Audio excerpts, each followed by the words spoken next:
তো হাত ছাড়া করবো না। এত সুন্দর একটা মেয়েকে তো আমি বউ বানিয়ে ছাড়বো, আমি তো হাত ছাড়া করবো না। তাছাড়া আত্মীয়জনের কাছে আমার মান সম্মান আছে। এই তিন্নিকেই তোর বিয়ে করতে হবে, তিন্নির সাথেই তোর বিয়ে হবে। আমি বিয়ে করতে পারবো না। পারবি না মানে? বাইরে যাবি, পালাবি, এক পাকা বাইরে থেকে দেখা দেখা তুই মানে স্যান্ডেল দিয়ে পিড়ে তোর গালা 32টা বাড়াই দিব তোরে।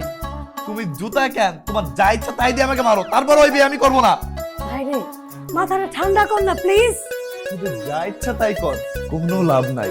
এই বিয়ে আমি করবো না তো করবো না, ভাগলাম। এই এই ওরে আল্লাহ, এই কি হইলো? আমি এখন কি করব? আল্লাহ ওরে আল্লাহ, আমি এখন কি করব? আমি এখন কিভাবে মুখ দেবো, সমাজে কিভাবে মুখ দেখাবো রে আল্লাহ? আল্লাহ তুমি কি বিপদ দিলা? আমি এখন ওখানে যাবো। ও আল্লাহ, ও আল্লাহ, আম্মা গো, এটা কি করলাম? আম্মা তুমি এরকম করো না আম্মা। যেমনি করে হোক আমি তামিম কেনার ব্যবস্থা করতেছি। আম্মা উঠো উঠো, মানুষজন কি বলবে? হ্যাঁ আনতে পারবি তামিম দিয়ে? আমি যেভাবে হোক আমি চেষ্টা করতে জানান। ওরে আল্লাহ, ব্যবস্থা কর।